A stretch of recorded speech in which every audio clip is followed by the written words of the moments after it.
NASCAR Sprint Cup Racing on Fox is sponsored by AT&T, your world delivered. We're under caution for the 6th time today. Debris in the back straightaway has put us under caution, and there it goes. Looks like that also may have come off the 78. No, that one got cleared out under the caution. It's not a clear and clear, even though it is Carl Edwards' car in the picture. Doesn't matter what it was for Carl. He's very happy about it. Yes, because he had lost the draft. Well, it helps Carl because he catches back up with the pack. Jeff Burton was just in front of race leader Martin Truex, so Burton gets to come back around. He's now made up 3 laps, and Paul Menard will get the free pass. That wouldn't 3 laps down here. You'd never get them all back in one day like we've seen today with the 31 car. Of course, we didn't have the free pass back several years ago either. And as I said, I'm not sure these guys are real happy Jeff Burton got back on the lead lap. Not the way he's been running to get back. Let's go to pit road. Dick Berggren. Brian Vickers will pit out of the 3rd position. He has run toward the front all day long after being involved in an earlier crash. They are looking for a long yellow so they can do some body work to this car. Steve. Kurt Busch says his car is running just a little bit hot. They're going to change 4 tires and take some tape off the right front of the nose, Matt. 4 tires for both Martin Truex Jr. and the 18 of Kyle Busch. Jeff Dickerson was looking at the back bumper to see if they needed to work on that some more. Krista? Jimmy Johnson saying he wished he could take advantage of the push. Chad Canal said we'll add a little tape for straight line speed. 4 tires. Jimmy Johnson is down and away. And here they come. Jimmy dirt tracks it, slides it out of the pits. He does not beat Kyle Busch. Now Carl Edwards did not pit. He stayed on track to pick up 5 bonus points for leading a lap. Edwards becomes this race's 21st different leader. NASCAR Sprint Cup Racing on Fox is delivered by UPS. Watch David Reagan compete with the delivery drivers of UPS and Maximum Driver. Go to racing.ups.com. Under caution at 126 laps, we cycle back to Kyle Busch leading over Jimmy Johnson, Martin Truex, Dale Earnhardt Jr., and Brian Vickers. Now, earlier we documented a problem that Jimmy Johnson had getting into his pit and getting out due to the proximity of other cars. Let's take a look later in the race in today's State Farm Pit Road Spotlight. We're going to go 4 tires here. The road's open. Stop up short, guys. Stop up short. We're going to have to exit around the 09. Are you planning on 4? I just did a little something with the left front. 10-4. 4 tires. 4 tires. 5, 4, 3, 2, 1, go.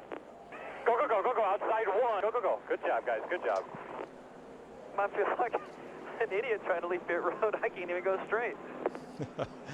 Without the support of Chad and his crew, Jimmy couldn't put in this kind of performance, just like the support you can expect from your local State Farm agent. Like a good neighbor, State Farm is there.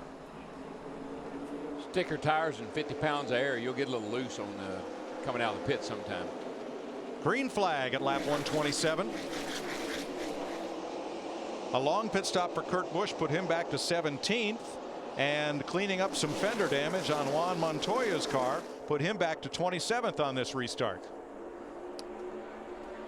We've got 61 laps to go, so we know we still will have to make at least 1 more pit stop. All this work is for the keyword anticipation. You're starting to anticipate what you're going to do at the end of this sucker.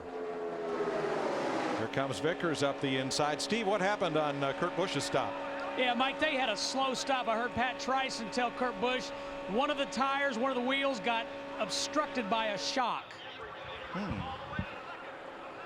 And there was a miscue on the left front of Casey Kane's car. Crewman went down, and we'll try to get an update on that situation as Kyle Busch brings them around. Here's Brian Vickers, sweeps to the outside, and there's just barely enough room. See if Hamlin makes it 3 wide. Nope, he goes with his teammate into turn 1. Whoa, man. Wow. He just barely slid down.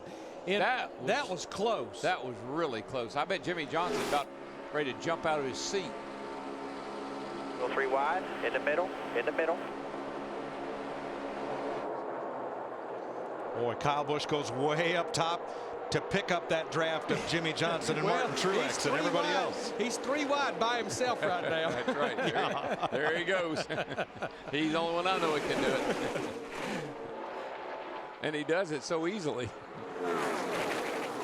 Somebody asked me on our Fox Sports chat the other evening at foxsports.com. Instead of Jeff Gordon, look at Kyle Busch. He's only 23 years old. He turns 24 next month.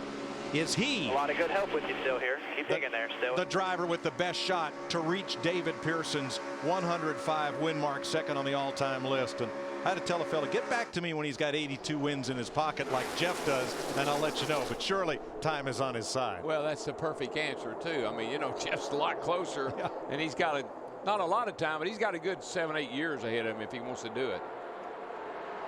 See Michael Waltrip in that 55 car up there in the 3rd position. Remember, it was back on lap 42 that he was sideways sliding across the finish line, just barely missing the inside wall. Well, Mikey and Jimmy Johnson thought they had this. Mikey thought he had this same one last year here, and the engine blew up late coming to get the white flag. But Mikey knows how to run this joint. I promise you that. You want to do a little high, wide, and handsome 3-wide crank 'em up? Sounds like a plan to me.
Teammates Denny Hamlin in the 11 and Kyle Busch in the 18 both have fast cars. They're both capable of leading, but will they ever work together? Yeah, but you know, if you're at home and your TV's starting to vibrate a little bit, there's a really good reason, because the intensity level is starting to pick up. Tell you, car back on the scene is that 07, that black car, Casey Mears. Remember, he was involved in that big wreck early in the race, and he's fought his way back into the top 10. Looks to me like these Roush teammates are trying to get together too. Here comes the Reagan car in the 16 trying to work to the lead here. Casey Mears has right side damage from the crash on lap 7. Elliott Sadler right side damage when he got up into the wall a little bit ago, but they're all right up there fighting for the lead. Looked like David Reagan in that 6 thought for a moment of trying to jump down in front of Michael Waltrip in the 55 car off 2, but then he had second thoughts about it. The hole was not there. Yeah, and when Biffle saw that, he said, "Boy, Kyle Busch, did you see that? Yikes!" Pushed David Reagan all the way to the outside over there in turn 4. That's the kind of racing you expect to see with 5 to go, not 55 to go. With 55. You know, the first hour of practice looked a lot like this when we got here on Friday. Well, now is when you got to figure out what am I going to do? What have I got to do to win this thing? Do I have the car? Do I need to make some changes? What did Kyle Busch tell you in the pre-race about the way he drives a race car like this? Oh, yeah. This is what he lives for right here. If there's a hole, I'm going for it. That's what he said. And he has words to that effect. He has such a great spotter. And Jeff Dickerson, they're like one. And that's the reason Kyle can make some of the moves he makes, too. Now, I like what Brad is that. Who's that right behind? That's Brad Keselowski, the 09 car. Right behind Elliott Sadler, locked onto his bumper like a dog on a mailman. Yeah. And there they go to the front. But you know what is really surprising about that 09 car? I haven't seen that kind of speed out of this car all day long. He's caused a couple of guys to almost have, well, they caused them to have to go on the apron to get around him. But there's another example. Those 2 cars hooked up and just pulled away, drove by the pack and pulled away for a moment. Now here comes Burton in the 31 car. He's back on the lead lap. Was 3 laps down not that many laps ago. Look at everybody back up as that accordion effect happens. Stremme bumped him. He got back into Montoya. Back. Wow. That was almost another big one. See, once again, but that's what I'm saying about the 09. His car must not be handling exactly right, because watch. He goes up here. The car just shoved up the hill. Burton's trying to get off of him, and when he did, he got the 12 in the back of him, and then 42 got in the back of the 12. The 87 got in the back of the 42, and the beat goes on. You want to play 190-mile-an-hour pinball? You better be careful, because this table has a lot of flippers. You better be a pinball wizard.